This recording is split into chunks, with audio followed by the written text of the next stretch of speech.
itu. Ya, Itu seperti apa ya? Terima kasih.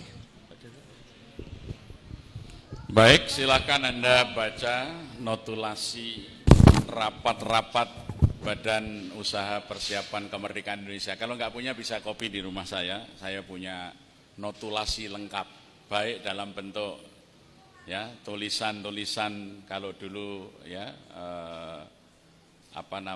tulisan para wartawan itu sebelum ada kaset itu, ya. Kemudian ketikan dan tulisan tangan lengkap, ya.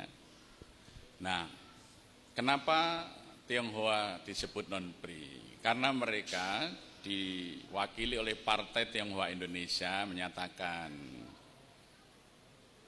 kami orang Tionghoa tidak mengenal akan bangsa. Hati orang Tionghoa itu seluas sungai Yangtze, sungai yang paling luas di seluruh muka bumi. Maka bagi kami tidak ada yang namanya bangsa. Maka sekiranya negara ini merdeka, kami akan menjadi warga negara, tapi tidak menjadi bangsa Indonesia.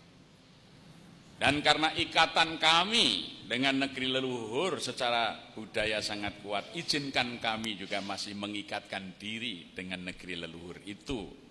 Maka perkenankan kami memiliki dua kewarganegaraan.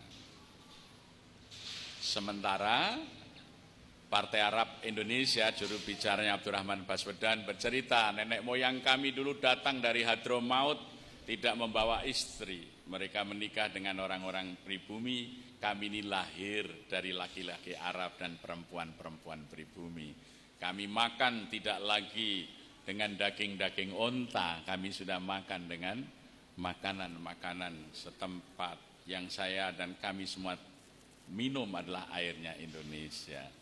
Maka sesungguhnya kami adalah bangsa Indonesia. Maka pada tanggal 9 Agustus 1945 BPUPK, aslinya tidak pakai I, belum ada kata Indonesia di situ, atau Dogoritsu Jumbejo Sake, menetapkan suku bangsa Arab adalah suku bangsa asli Indonesia.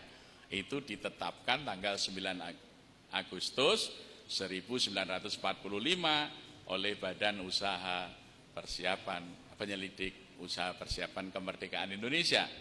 Maka kemudian setelah Indonesia merdeka tahun 55, dari permintaan ini Bung Karno ketemu Chu Enlai, Perdana Menteri RRC, membuat kesepahaman orang Tionghoa di Indonesia harus diberi hak dui kewarganegaraan.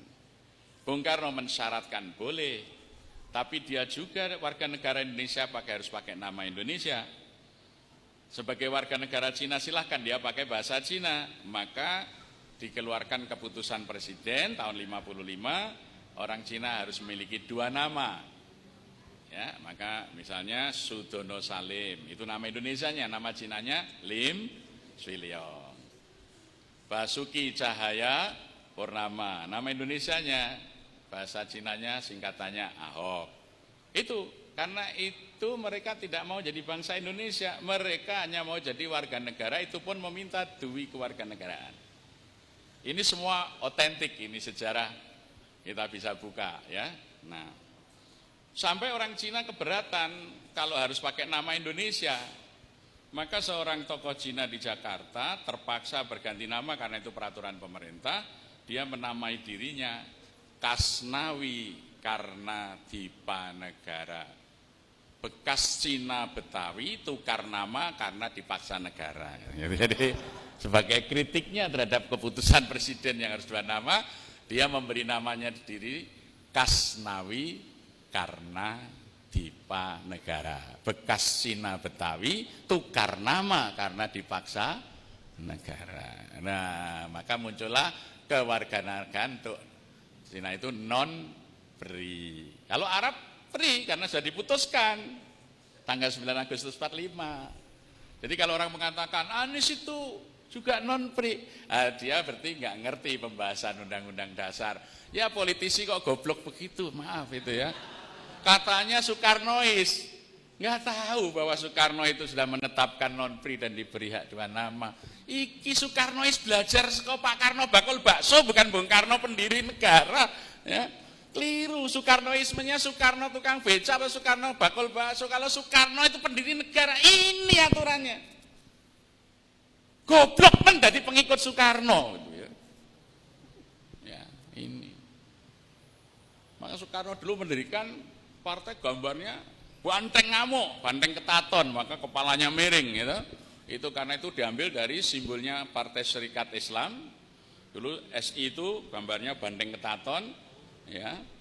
Ya, kemudian dikelilingi bintang, belakangnya bumi yang diikat dengan tali, ya, dengan tulisan Joyo Kuwoso. Nah, kalau berhasil kita akan berkuasa.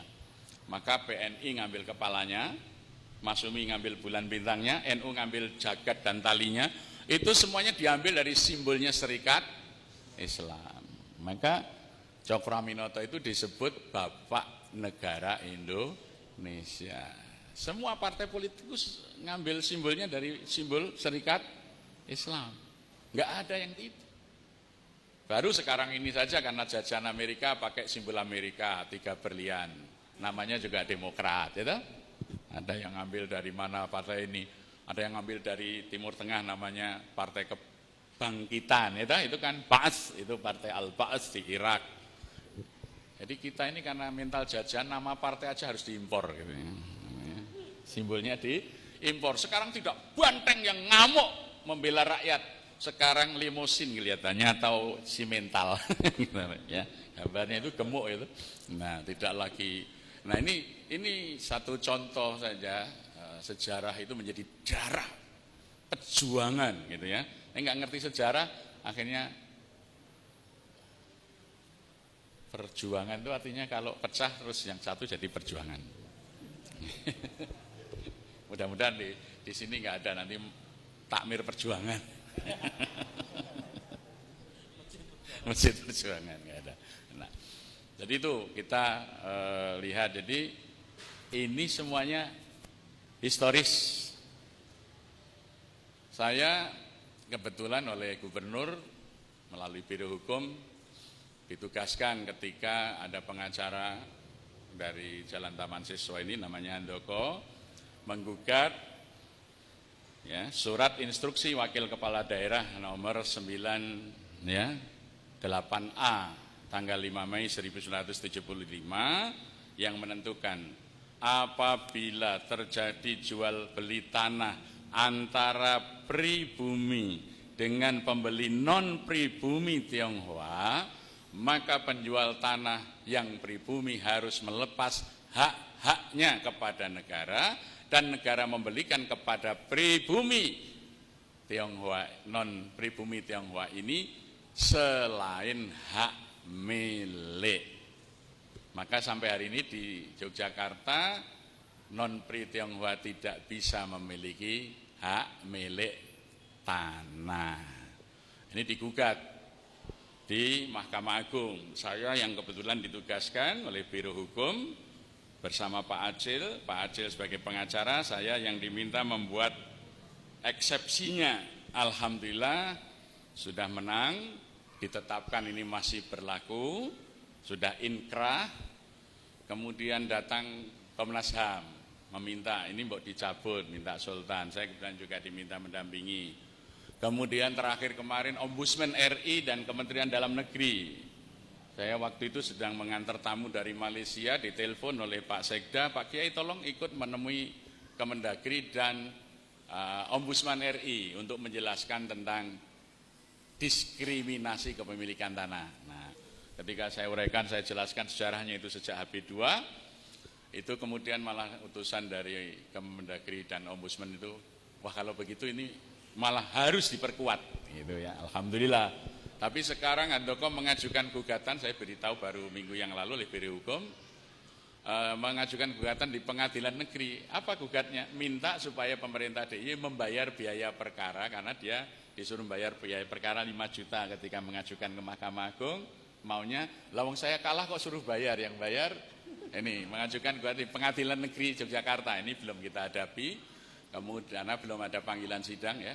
Dan kemudian di belakangnya juga masih mempersoalkan kekalahannya itu. Ya, ini sudah bertentangan dengan undang-undang dasar dengan ini. Mereka nggak tahu undang-undang dasar itu ada latar belakangnya tadi. Bukan kita ini memisahkan orang Tionghoa sendiri yang tidak mau menjadi bangsa Indonesia. Sekali lagi, orang Tionghoa sendiri yang menolak dimasukkan sedalam golongan bangsa Indonesia karena mereka merasa lebih tinggi. Maka mereka nggak mau tinggal di kampung-kampung, di desa-desa. Mereka mesti tinggal di kawasan mereka sendiri. Mereka itu merasa tetap sebagai bangsa lebih tinggi dari pribumi. Ya. Coba ada nggak di desa sampean orang Tionghoa yang berbaur dengan masyarakat tinggal di kampung? Ya. Itu. Maka mereka nggak mau jadi bangsa Indonesia karena memandang bangsa Indonesia itu rendah.